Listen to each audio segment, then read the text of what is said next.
What's up, everybody? Welcome to the Life Inner Show. I'm your host, Jason Wojo. On the Life Inner Show, we help people make more, work less, and live better. I am joined by a special co-host today. You've seen her in the past before. Her name is Jackie Kunkel. Jackie, what is up? Well, a little bit of everything. Feeling good. It's a sunny day in Wisconsin. I'm ready to go. Love it. Well, so Jackie, we have an awesome episode today. We have Dr. Michelle Robin, and she's a dynamo. She actually reminds me a lot of you, just super high energy, like super positive. She's incredibly knowledgeable. She's going to talk to us about wellness. Yeah. I mean, she's got more knowledge. I mean, we could probably spend a week talking to her and a week-long episode. Not have any dead time. Right. I don't know if anybody, would stay tuned in for an entire week, but we could literally do a one week long episode. Yeah, she's stacked full of information, and it's really cool to have her part of the Life and Air family. Yeah, she's incredible. She is going to share with us on this episode what wellness is, and she has an awesome model of these 4 quadrants she's going to talk about. And as you're listening, I want you to kind of think about, if you're a listener right now, what are some of the things I can start doing in my life? What are some of the things I can start to become aware of and take a look at that if I'm not feeling the way I want to, or if things aren't quite clicking the way they should, what are some things I can do to change it? Michelle gives us a ton of valuable and small things, right? There's small things you can do immediately to start living a better life, a life filled with wellness. Let's jump in right now to our episode with Dr. Michelle Robin. Michelle, welcome to the Life Inner Show. I'm so excited that you're joining us today. Well, Jason and Jackie, the 2 J's, I'm happy to be hanging out with you today. Well, listen, thank you very much. So, Jackie, I had to get Michelle on the show because I spoke with her a couple of times prior to this, and this is a woman that has such a relevant message for people that are looking to experience their best life. And because that's what Life Inner is all about, I had to get her on the show. And Michelle, you have an incredible background. I was on your website earlier, and it's like a laundry list of accolades. You're a chiropractor, you're an author, you're a teacher, a holistic healer, an optimist. You do your podcast. You're involved in this nonprofit. All these amazing things, and they're all focused around wellness. Is that right? And helping people live their optimal life. Could you explain that and tell us more about this and how you got here? Jason, thanks for asking it. Everything I do, people say, gosh, your life's so full. I don't really particularly like the word busy. It's a full life, but it's really all around one thing, around well-being. And I believe in the dictionary, it's not even I believe, in the dictionary it says well-being means happy. And it's really in alignment with Life Inner. And how do you have a happy, fulfilled life? And it's really hard to be happy when you have a headache or your stomach hurts or you have anxiety, depression. So what I love doing is I love teaching people that small changes that can lead to big shifts to help you really live the full life that I believe that we were designed to live. One of my favorite sayings, I was talking with a friend, we were on a walk recently, and people are dealing with a lot right now. And I say to myself over and over, the power that made the body heals the body. You have to remove the interferences. And so that's what I do is I try to help people remove the interferences from the thoughts they're having. That's one reason why I love your message, to the stuff they're putting on the body, the stuff they're putting in their body. And then we were talking just as going live about standing and how do you move? Motion is lotion. So I have all these little catchphrases that I have stolen, borrowed, used through the years. I'm in my 30th year of private practice. I've been around the space since I was 15. You asked me how I got into it. I got hurt playing basketball. I'm from a small town, about 12,000 people. My mom took me to the hospital. Nothing was broken. She took me to the chiropractor. I knew the chiropractor because I taught his kids bowling lessons. In a small town, even in a big town, people know your business, but people knew that I had a lot of drama and trauma growing up. And they started pouring thoughts into me, Jason, of hope and healing. I remember zero about the chiropractic experience, but I remember how they made me feel. And I think about those words, you matter, which has a movement. And so they made me feel like I mattered. So here I am, I'm paying it forward. Well, it's interesting because I think most people, their impression, and just going back to chiropractic, I believe that's kind of a medicine that is typically associated with, things have to work properly between different parts of the body, and things, you have all these different parts that have to be aligned and for optimal function and healing and everything else. And what you've really done, it sounds like, is you've expanded what that definition means, and included what you covered 4 different quadrants. Could you explain what those are? And my understanding is like, these are the 4 quadrants that if any one of them is out of whack, it's going to show up somewhere in a negative way. Can you talk a little bit about those and what those are? Sure. Well, first of all, thanks for bringing up chiropractic. There's a lot of thoughts about being a chiropractor. And I'm going to tell you, people ask me, would you do it again? I would do it again. And people say, oh, you're one of those new age chiropractors. You know what? I'm the old age. Back in the day, prior to us becoming insurance doctors, that's what changed our philosophy. We wanted to be included in insurance back in the 80s. And so we started becoming the doctors who became pain doctors. And so you'd go to the doctor for back pain or neck pain or headaches. But back in the day, really back in the early 1900s, if you think about the pandemic, there's a pandemic in 1918, as you well know. And part of the people that survived and thrived through that were under chiropractic care. Because when your nervous system is having dysfunction and it's not having the proper motion at a spinal level, kind of like between your teeth, the body starts to decay. But what people don't know is when you have motion in your spine, it changes the brain. And so I'm really the old style chiropractor, just trying to bring it back in. And our founder said the body is sick because of 3 reasons only: traumas, thoughts, and toxins. And so our philosophy is around those 3 areas as a chiropractor. Back in the 90s, when I was in chiropractic school, late 80s actually, I met a guy named Dr. Richard Yenny. And Dr. Yenny loved the philosophy of the Asian lifestyle. Even as a young man, he is from the city called Independence, Missouri, which is outside of Kansas City, where a famous President Truman, was from. And he was President Truman's interpreter because as a young man, he loved the whole lifestyle. He owned judo studios. He could write Mandarin. He could speak it, the language. And when he was with President Truman overseas Asia, one time in Asia, he got hurt. And so he went to the hospital, and for his hurt shoulder, they did acupuncture. So he came back to Kansas City, and the closest thing to acupuncture was chiropractic. So he became a chiropractor who taught other people acupuncture. But if you look at the Eastern medicine, it's really around these quadrants of well-being, which I've coined. And Dr. Yenny, I remember him teaching me back in the late 80s. He held up a manila envelope. Jason, I can remember it sure standing here right now. He held up a manila envelope that said 4 words: mechanical, chemical, energetical, psycho-spiritual. Okay. And it said energetic, not energetical, but I like it to rhyme. So mechanical, chemical, energetical, psycho-spiritual. And my undergrad's in business, kind of like you're doing something different than your graduation. My undergrad's in accounting. And so I thought, well, the body's like a business. It's got operations, marketing, finance, and leadership. In each area, if you focus more on the finances versus delivering on the promise or delivering on leadership skills, you're going to have a business that's out of balance, kind of like a life. And so over the last several decades or couple decades, I have started teaching people about the quadrants of well-being. So they come to me for their spine, and I'll say, well, what are you eating?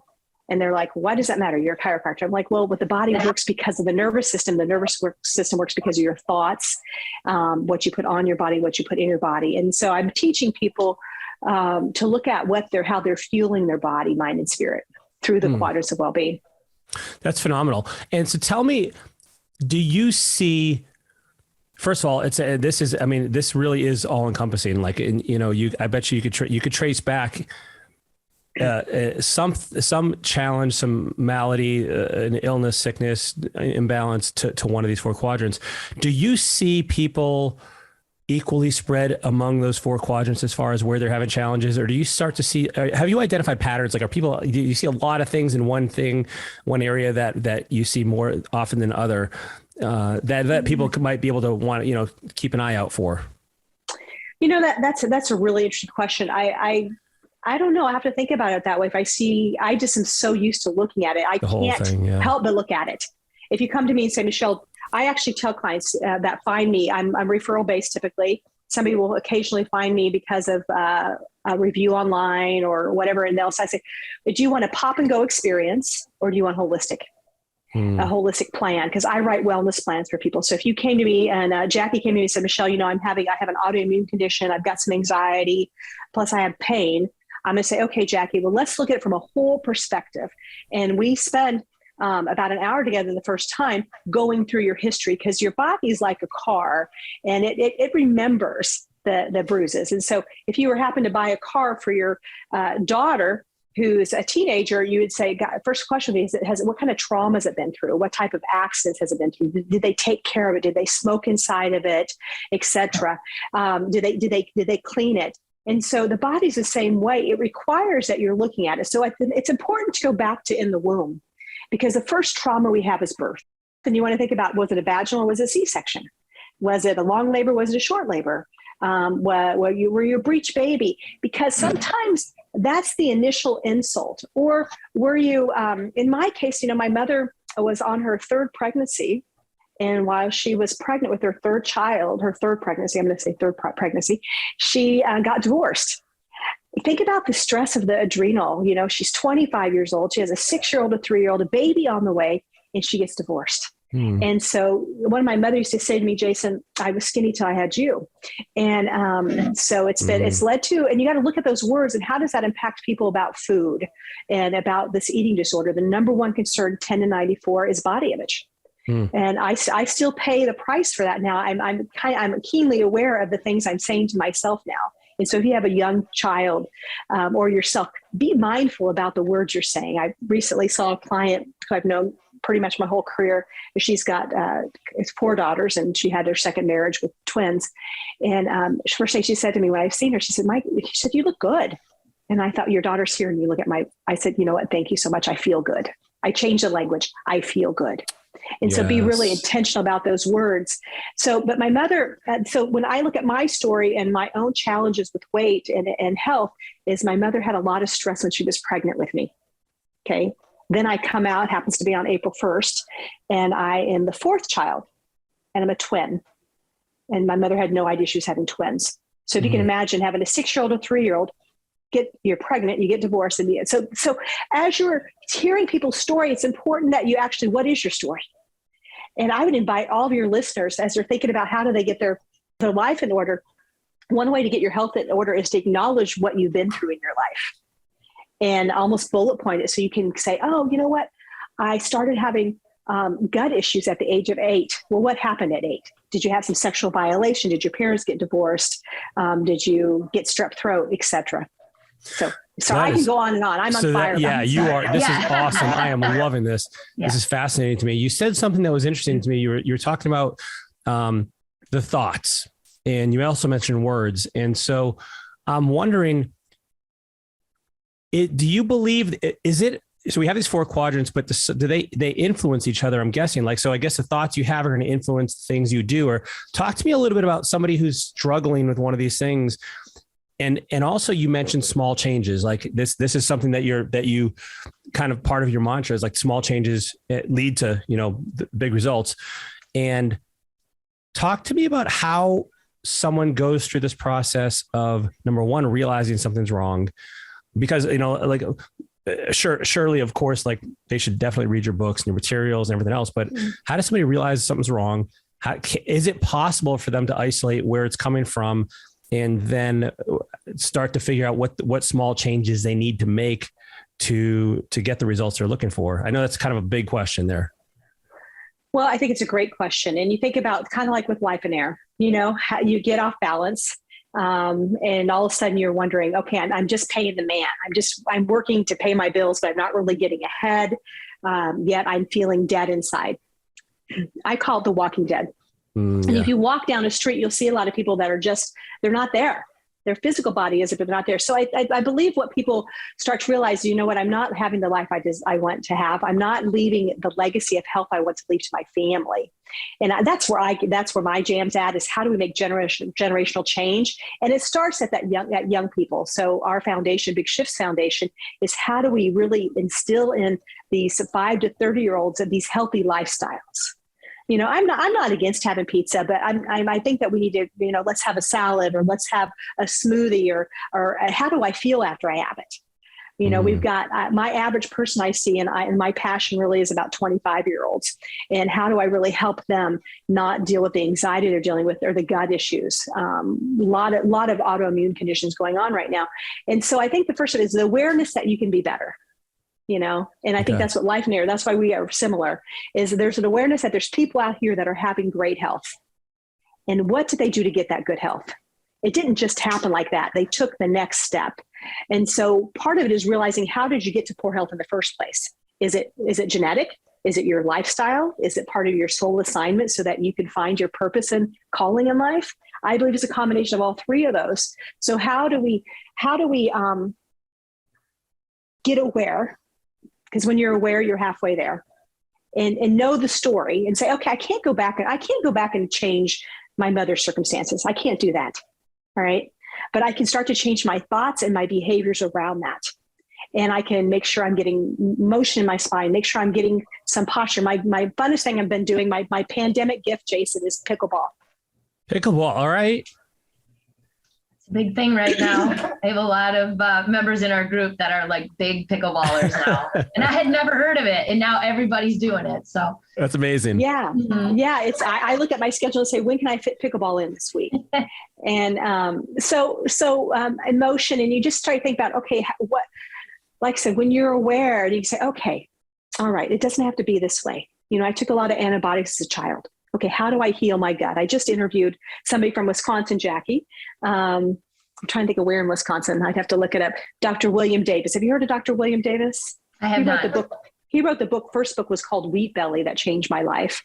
And he's a cardiologist by training. I've heard of the book. I didn't realize the author's name. Okay. Yeah, he's a cardiologist from Wisconsin, and he has a new book that just came out February 1st, and it's called Super Gut. And I think when people are struggling with pain or autoimmune or mental health or sleep issues, you got to go back to the gut. And the gut is our second brain. It's a very big feeling center. So how do we start to change the gut? It's kind of, okay, well, first of all, I can heal. And like I said, one of my favorite sayings is, the power that made the body heals the body. Okay, what is interfering with that mechanism and that thought and that ability for my body to heal itself? Is it that I'm eating dairy and wheat every day? Is it that I'm having too much caffeine so I'm not sleeping? Is it that as a child I was a C-section birth and then I took a lot of antibiotics, I had ear infections, and that kind of messed up my gut biome? What I would tell your listeners is there's always hope. There's always hope if you just got to start to take the next step. Kind of, once again, I'm just diving into the life and air philosophy, absolutely loving it. But from my undergrad in accounting, I think about, okay, well, if I'm in debt, get rid of the worst debt first, even though all debt's not good debt, right? Or not all debt's bad debt. Is how do I get rid of the worst first? Yeah. So I'm sorry, Jackie, were you going to ask something? No, I mean, I could talk to her all day, but I won't take up airspace. Like I have something for everything she says. I know. Well, let's take turns. Like I got something real quick here. Michelle, you said something there that I think is so powerful, is like, there's hope. I can imagine a scenario where somebody is so off balance. Like they're in such a deep hole with their health and their wellness that they struggle with that. Like how, and by the way, this is something that we face in Life and Air as well.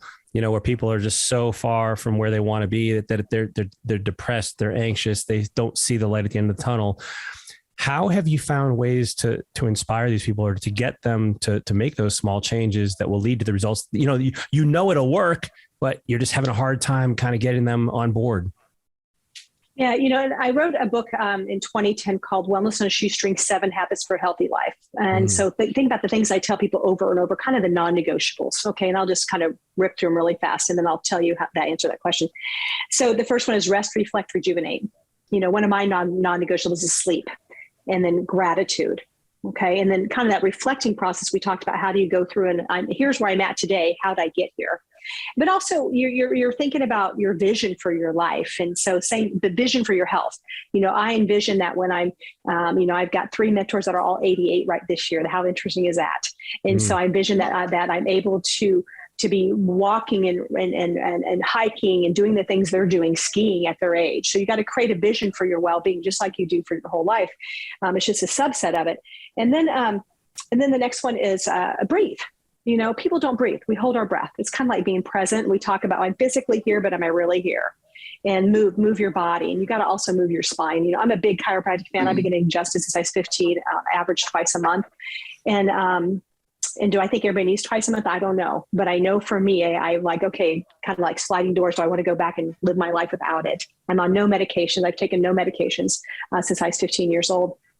And then the next one is really the magic. And I think this is probably a little bit of what you guys do. It's called free your space.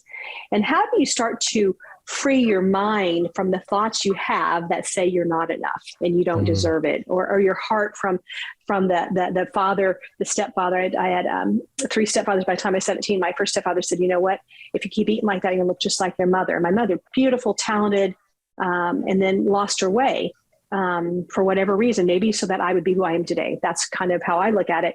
And then then there's your diet. So, first of all, right now, if you want to take a step in the chemical quadrant, number 1 is hydrate. Hydrate before you caffeinate. Hydrate before you have any alcohol. If you get half your body weight in ounces of water a day, it's going to start your cells being happier. And then you start to go, okay, what's the next thing I can do? I can add live food. I can add a smoothie in the morning. I can add a salad. I can add some broccoli, asparagus. What's the next step you can do? And there's just next layers, but you can't, I don't encourage people to start taking all these supplements when you're still eating poorly, because so there's some things there. So, so free your space is really the magic of my work, is you really want to figure out what's holding you back from being who you were designed to be. Is it the society says you should get the next nice car or the next big house, kind of life and air words there. And then the next chapter 5 is go for the greens. We are not used to having, 50 to 60% of our plate be live food. I'm not a vegan. I'm not a vegetarian. I've done some different things around that. But I know I need more real food. If I want to feel alive, I've got to have more real food. And then this chapter 6 is about vitamin D and essential fatty acids. Our brain needs essential fatty acids that we get from avocados and nuts. Think about walnuts. Walnuts look like a brain. And then you have essential fatty acids like an omega-3 fish oil. If you're a vegan, maybe a DHA or plant-based omegas, because we know the brains are actually shrinking and the brain needs that essential fatty acid. And then vitamin D. Vitamin D is huge, especially Jackie in Wisconsin. Anybody, most people I check, if I looked at 100 lab tests in the last week, 99% are low. And vitamin D is a hormone. And so we wonder why we have heightened anxiety and heightened osteoporosis in society, as well as digestive gut issues. And then chapter 7 is go for the, drink to your health, hydrate. So to answer your question, Jason, is that what I found is that people are not doing those habits. Yeah. And so I found in my second book called The E Factor, Engage, Energize, Enrich, 3 Steps to Vibrant Health, that people don't have a vision for their health. And once they get a vision, and then they can figure out what's the plan of getting there. And part of the plan is assessing, what I have diarrhea every time I eat. Okay. Why do I have, my body obviously doesn't like that. Or if you're belching back after you eat, if you're having trouble sleeping, I'll talk to people and they'll say, I'm having trouble sleeping. I'm like, first common question is, when's the last time you had caffeine? Well, I have a cup of coffee at dinner. Okay, well, that could be part of it. Let's minimize that. It's really not that hard. Confucius says that life is really simple. We insist on making it complicated. The same is true of well-being. And so after you get a vision, kind of what's your why? Your why may be to ski. It may be to be on the floor with your grandkids at 80 years old. And then you have a plan where you got to do some assessments. That's where the work is in the plan. And then you have to have a tribe. And that's what's so great about our community, what you've built with Life in Air.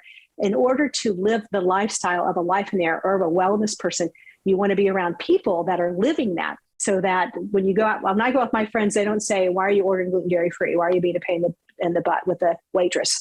I'm not. I'm trying to fuel my body so that I could be as present as possible to this conversation. So it's funny because you were talking about it being simple. And I think back to the old adage, it's simple, but it's not easy, right? Because it's easier to pull through a drive-through. It's easier to, it tastes better to grab a can of soda. Not to me, I'm a water girl, but for a lot of people, they're like, oh, I hate water. I'm like, it doesn't even taste like anything. How do you hate it? Like, I don't get it. But they become so accustomed to that taste of the poison. I feel like if you just do it if you force yourself for a little while, right? Because it's not easy, but it is simple. You eventually don't want to go back because your body loves it so much. And so I love all the things that you're saying. I've been a very holistic person since I was 18. So growing up, I didn't really have a choice, right? My parents did what my parents did, and I was raised in the environment that I was raised. But once I had a choice, I found myself in the military and getting a whole bunch of vaccinations all in one day. And it made me very, very ill.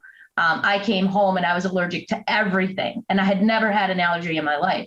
So I spent the next, 15, 20 years detoxing that out of my system.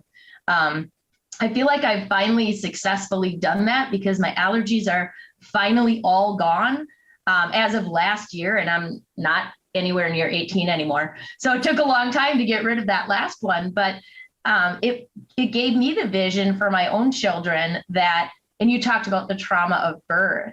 My first daughter, when she was born, you could see that her hips were misaligned. I mean, there was a very traumatic birth. She spent an hour crowning, so it was not fun. But when she came out, 16 hours later, I had her at the chiropractor. She had her first adjustment at 16 hours old. She was a home birth, so we weren't stuck. I was able to bring her the next morning, and she immediately made a diaper, and she was having all kinds of issues where a lot of people will run to the doctor, right? When your baby's like fussy and not able to make a diaper and things like that. Every time I brought her to the chiropractor, she'd make a diaper and fall asleep. And so it was, and my kids have never had an ear infection ever because of chiropractic care. So I love that you have this whole vision, and I wish that there was a better way to just share it with everyone, that you don't need to go to the doctor. There's not a lack of Tylenol in your kid's body, right? They have a fever because of something else, or they're experiencing pain because of something misaligned or something wrong in their body. It's not because they're lacking a medication. And so I love that you're bringing that out, and I can't wait to read your stuff. Well, you say something interesting, and it's not us against them anymore. It's changed a lot. And I think that COVID's going to really help that. It's helped the wellness business in my perspective. So to your parents listening right now, it's this, and it's funny. I was talking to a woman last week, and she called me about her aunt, who's in her mid 60s. And she said, she's so scared of the chiropractor. She just wants another shot. I'm thinking, how are you scared of a chiropractic adjustment, but you're not scared of an epidural? I'm not against it. I sometimes you need medical intervention. Some of my best friends are medical doctors. I want people to know it's not this or that. It's just, it's how do you remove the interferences first? Right. And then go, oh, well, I've got a subluxation. Jackie, your daughter had a subluxation, which was impeding the nervous system's flow, that it can get the proper signal out, because it's like a two-way communication. We're having a two-way communication. We're all in 3 different cities right now. How amazing is that? How amazing is that? But your body's the ultimate healer. It's been doing it since the beginning of time. It's a two-way communication. And if that two-way communication gets stuck, we're in trouble. Yeah, that's huge. This is fascinating because I think, to your point, Michelle, it's help us clarify. Like, it's been a journey, because I remember, it wasn't 30 years ago where the chiropractic practice as a whole kind of hadn't fully gained credibility, and so you were still on the fringes. And now I see technologies that my chiropractor is a proponent of. Like, I see like K-laser treatment and all these other things that are coming out, and the infrared, you have infrared saunas, and we have all this new technology. And I'm wondering, is this just the next step in wellness care, where there's a constant evolution of technology and awareness and practice, and some of these things maybe are going to stay with us for the next, forever. And some of them, like, well, then it's not going to turn out to be exactly what we thought. And I'm wondering, like, back in, 30 plus years ago, people didn't know how chiropractic was going to play out and how beneficial it was. And they had to learn it and see the results until it became indisputable, where people were having incredible changes, that they no longer could kind of look at it as just kind of like a something that was on the fringes, but rather this is legitimate. I guess that's an interesting thought, but like, how do people know today, like what is like, because I think you mentioned infrared saunas on your website as well. Like, how do people know what is valuable for them, and what is kind of maybe just isn't quite, substantiated? But I'm even cautious to use that word, because I remember creatine monohydrate, when it first came out. I remember my professor at the university was saying it didn't work because the studies hadn't come out yet. And now there's thousands and thousands and thousands of studies that say it does all these things. And so I'm reluctant to even say substantiated, because quite frankly, like everything starts off not really knowing a lot. How does somebody like take what you're doing and know what that next level is as they move forward in their own wellness care? Well, first of all, it's $1 billion industry, so people are following the money. And so you're seeing these new things come out. And so I'm a diehard chiropractor. You come to me, I'm going to put my hands on you. And so I would say there's different modalities that can enhance or help you. Detox, infrared sauna, detox. I love using infrared sauna. I don't do that over getting adjusted. If I don't feel good, the first thing I do is I get adjusted. And then I look at what I'm eating. Okay. Look at what I'm thinking, and I get adjusted. If that doesn't work, if that doesn't take me to the level I need to take to, then I think, okay, do I need to do an infrared sauna? Do I need to up my vitamin C? Do I need to do a laser treatment or K-tip? Here's my caution is people are going to forget the power of the adjustment. And unfortunately, some new students are coming out without knowing how to adjust and how to motion the spine. You've got to have motion in the spine, whether you use a pro adjuster, a little tapper guy that creates motion, whether you use an activator. I'm okay with no force, but you've got to treat the subluxation, in my opinion, after being adjusted for 40 years. And once again, on zero medication. And so I even had stem cell treatment, had a bad bike accident, had a stem cell treatment without any medication. They just numbed me. She said, "Do you want to take a Valium?" I'm like, "No, why would I do that?" I've not had an antibiotic. And so I think it's one reason why I've been fortunate to not have as many issues. So to answer your question, I think there's some magic in those things. I think my question when I try something, is this going to hurt me? That's the first thing I say to myself. Okay, if I go get lymphatic massage, is it going to hurt me? Probably not. If I go do infrared sauna, is it going to hurt me? If I go do a Rive treatment, is it going to hurt me? That if I don't think it's going to hurt me and I have a chance it's going to help me and it's not going to cost me my life and I'm going to get out of balance. So many people are spending thousands on their healthcare with not direction. And that's why I love wellness on a shoestring, start there. That's fantastic. That is, that's great. So I'm hearing there's really a hierarchy of things that you, in an order that you look at things before you kind of go to the more of the experimental and go with the proven first. Well, I think some are proven. By the way, cold laser therapy was out when I was in chiropractic school 40 years ago. Okay, it got pulled from the FDA because of the AMA and everybody fighting about what our scope of practice was. So the laser's been around for decades. So I used a laser when I was 15 years old and gave treatments with our patients on it. So I think as you look at it, experimental, I would say, is probably not the case. The question is do you do cold laser over getting adjustment? In my opinion, right? No, unless it's like a rib. If you have it's what lasers are great for rib injury. K-tape's great for rib injury. But if you have a headache or you have neck pain or you have back pain or you have trouble peeing or you have pooping or polycystic ovary disease, go back to where those ovaries are fed from. There's a saying we have in medicine. You have this too, Jason. C3, C4, C5 keep the phrenic nerve alive. Do you remember that at all? Yes. Yeah, most people in medicine do remember that. And that says go back to, if the phrenic nerve, if you're having trouble breathing, what feeds the phrenic nerve? C3, C4, C5. What feeds the stomach? I will palpate people, which means touch their back. I'll feel their spines. I'm looking for the change in the quality of the tissue. And I'll be like, oh, gosh, do you have a stomach issue? She's like, yeah, how'd you know? Well, because that area is subluxated. It's not functioning the right way.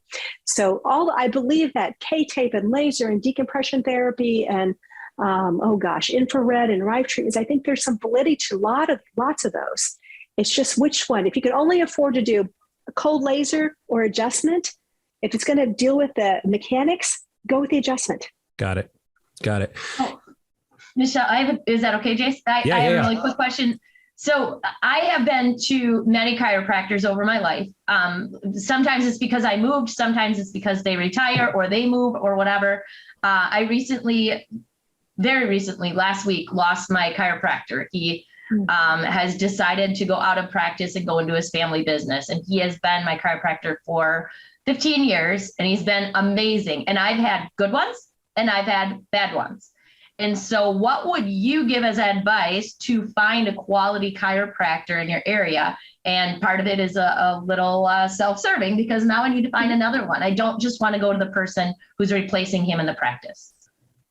So I think it's just like finding somebody who do your hair. You know, one of my teachers, John D. Martini, who's a chiropractic philosopher, actually, he says that at 50% of the time people love you, 50% of the time they don't. So there's a mix of where people are at in their lives. I actually saw a patient I've not seen in 20 years a few weeks ago. And she came in and she's like, I came to see you years ago. And I'm like, yeah, I remember your name. And part of me, I'm thinking, because her health's not really great, I'm thinking, well, what did I not do that she left, that she's willing to come back now? Is it because I've grown up a little bit more? She's able to hear my message of whole person health. And so first of all, for those people listening, I think one of the best ways to find people is to ask your friends, and then the ones that you align with the most. So if you and Jason are aligned, you live in the same city, who's on Jason's, I call it wheel of support. You need a wheel of support on your health team. So you're in the center of it. You have your friends who help you stick to the lifestyle. You know, they're not going to berate you for your choices of how you eat and how you think. And then you've got your chiropractor. In my case, I've got a chiropractor. I've got a couple massage therapists. I've got a lymphatic therapist. I've got an esthetician. I've got my medical doctor, etc. So Jackie, in your case, I would ask the chiropractor, who do you go see? John, who just you? Yeah. And then, so that might be an idea for you.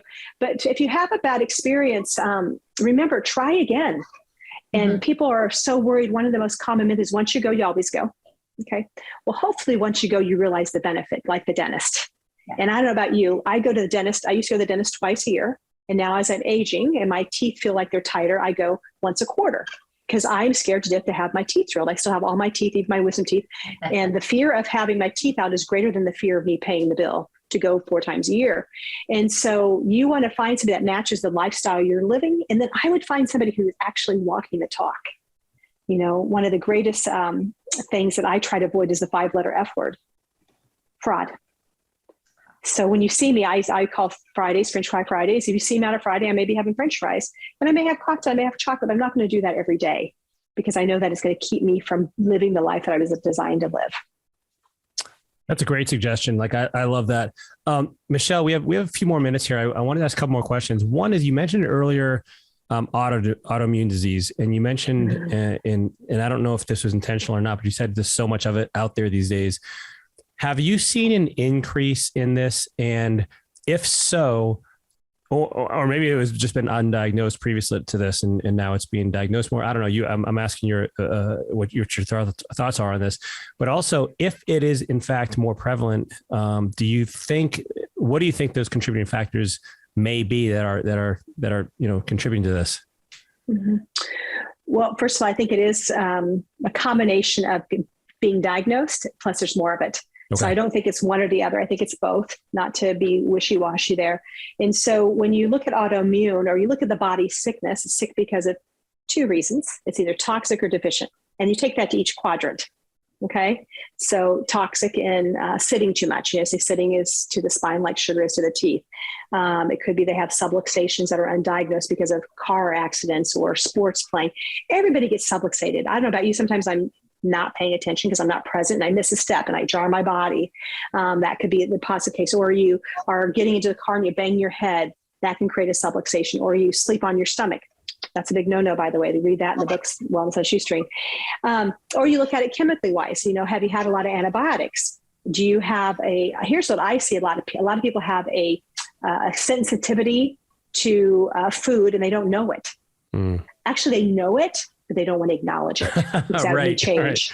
Because I'll ask people, they're like, I know I have a problem, but when I'll say, have you tried this? I've tried it and I feel 10 times better. And I'm like, why aren't you doing that then? Because my doctor says it's okay, whatever the case may be. But we've had a lot of impurities. So toxic or deficient. Okay. So how do we get purity and sufficiency? If you think about our food has changed, and I'd love to treat, if I had a little one, or I've got some little greats, I would encourage, I try to get as much real food in them as possible.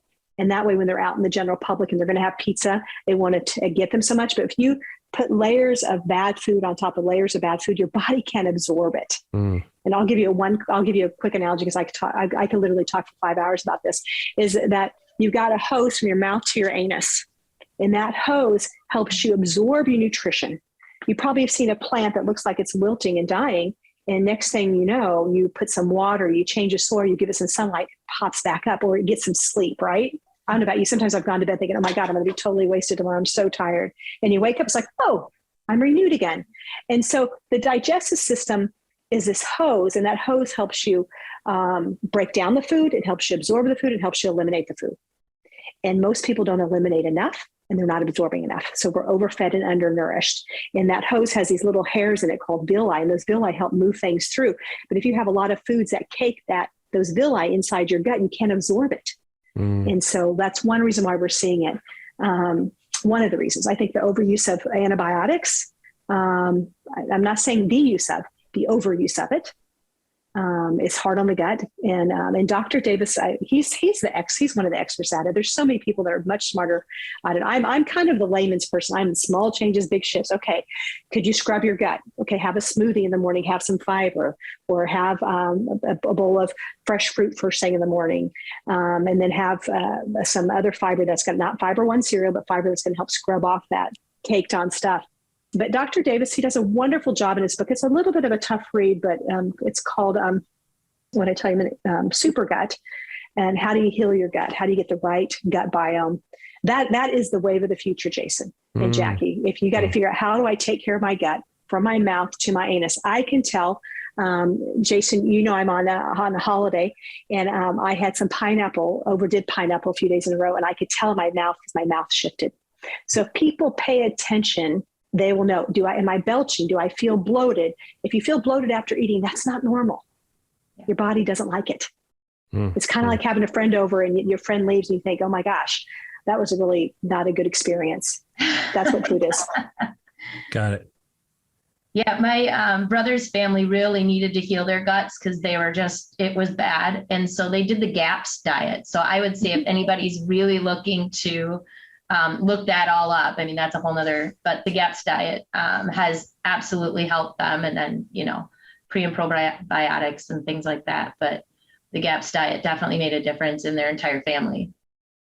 It's a little hard to do, but it's simple, but not easy. Right. Yeah. Right.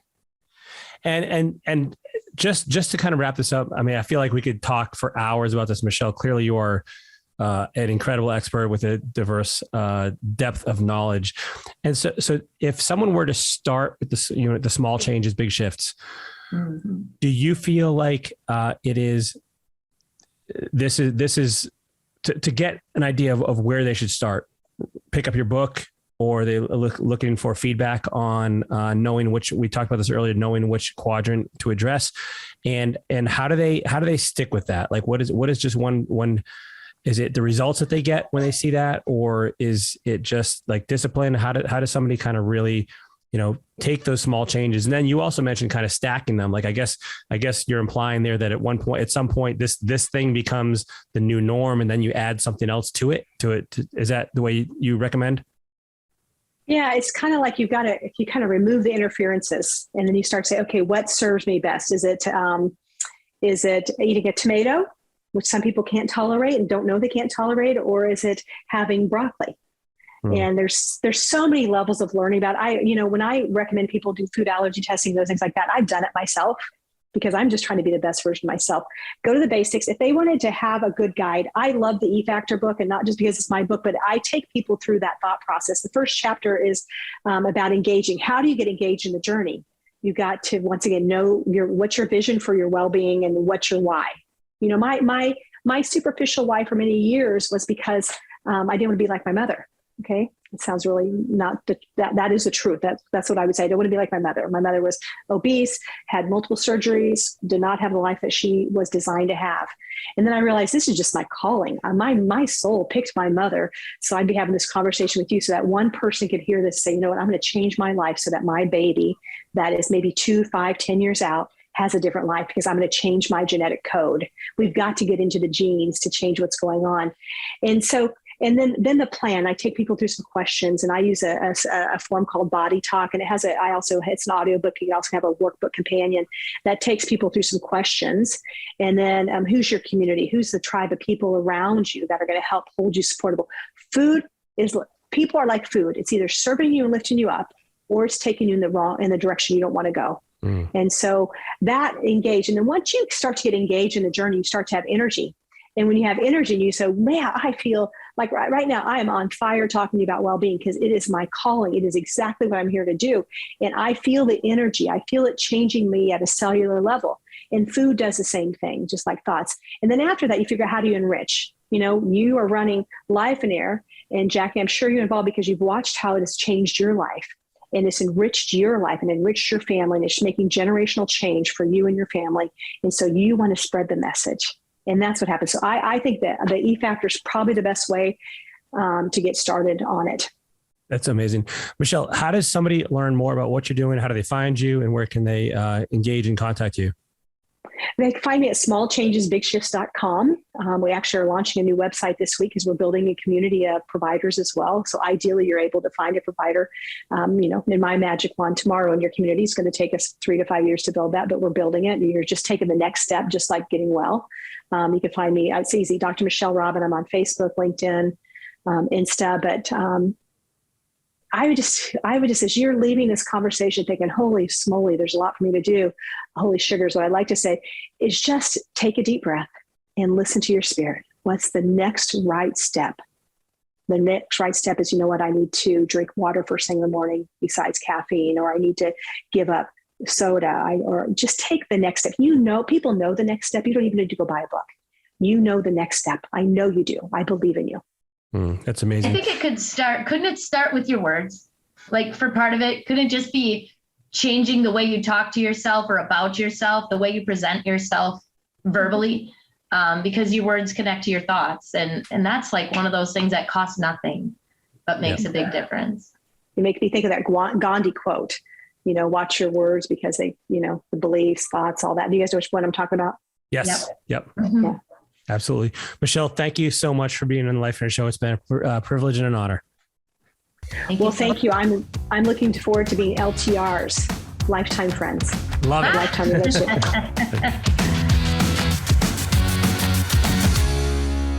Man, that was awesome, Jackie. Like, man, she is so, like, she's awesome. Like, she knows so much. And she has, by the way, I love her alliteration. She like has these memorable phrases. Right. And I mean, yeah, she is a rock star.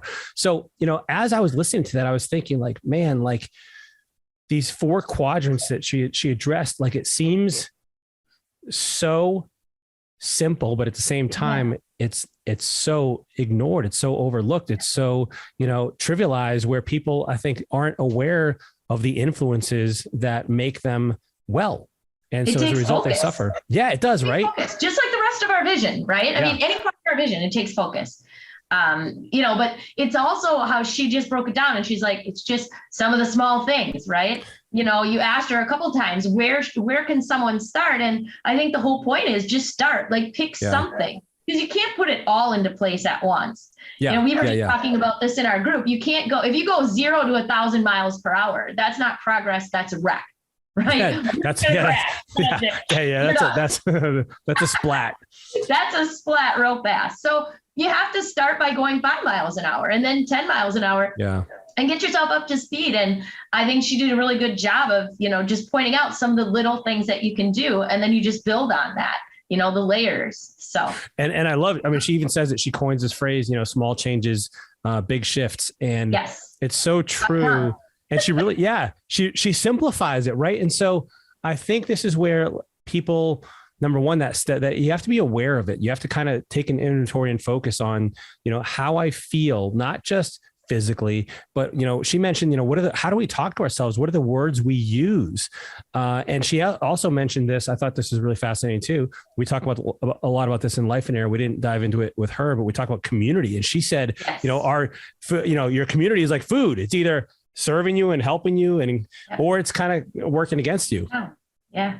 I agree. And I mean, isn't that kind of our whole philosophy with accountability groups and things too, right? Because it is simple, but it's not easy, and it's easier to fall. But when you're with that community and people holding you accountable and doing it alongside of you, I think you can just really grow a lot more smoothly without falling as much. Yeah, totally. Yeah. And it's like having the people, like, you know, like if you're trying to get healthier and all your friends are, you know, going to the bar and drinking and eating pizza and wings, like that's not necessarily going to help you a whole lot. So, you know, we talk about a lot of this in life in here, like your circle of friends may change. Well, to Michelle's point, like, you know, you want to be around people that are going to help you achieve your wellness goals as well, because that's going to be a big part of it. And, you know, they're probably going to influence your language a lot too. Like, what are the words they use with you? You know, she used the example of someone said to her, "You look great." And, and as harmless as that sounds, like, she said, "Well, I feel great." Like, and so that makes me really aware of the words I use, especially as a dad, like with my girls. Like, you know, I don't want to accidentally or ignorantly say the wrong thing, when the power of really recognizing the words we use has such an impact on those around us. It really does. And they remember everything we say to them. I know, right? Yeah, I told my daughter she was lazy one day. So then the next day she's like, "Well, I'm lazy." I'm like, "Oh, no, you're not." You know? Yeah, I know. Darn. Yeah. I remember about a year ago, my oldest, well, not my 3-year-old now, smacked her younger daughter and pushed her down. And I said, and I totally reacted. I said, "What's wrong with you? Why would you hit your sister?" And then days later, she said, "There's something wrong with me." I was like, "What?" And I was like, "Oh my gosh, did I do that? Like, when I said that, did I have that?" So I am super hyper aware of the way I speak. And it's such a powerful thing. Words are seeds. Yeah. And so listen, I would encourage all of our listeners right now, learn more about what Michelle is doing. Absolutely. You know, learn more about wellness, learn more and implement the things she's talking about, because they're simple, right? She talked about this. They're small. And like you talked about earlier, Jackie, like, it doesn't mean, you know, they're simple, but it doesn't mean they're easy, and they're easy not to do. Like, you're not going to automatically feel different if you drink water instead of soda. But guess what? Like, over time, that habitual habit, that change will lead to huge things. And I think this is a big problem with the way we view life. We think it's these big moments in life when it's really not. And most things in life and success and health and wealth and wellness are all these small changes that stack upon each other cumulatively.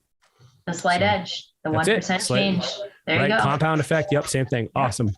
Love it. Well, hey, listen, if you've enjoyed this episode, if you want to see Jackie on more than Peter, don't respond to that one. Don't respond to that one. If you enjoyed this episode, we hope you enjoyed it as much as we enjoyed talking with Michelle and doing this episode. Leave us a review, leave us a rating. We'd love for you to subscribe and share this with the people around you that you love and care about and want to see living an abundant, prosperous life. We'll see you next time, everybody. Take care.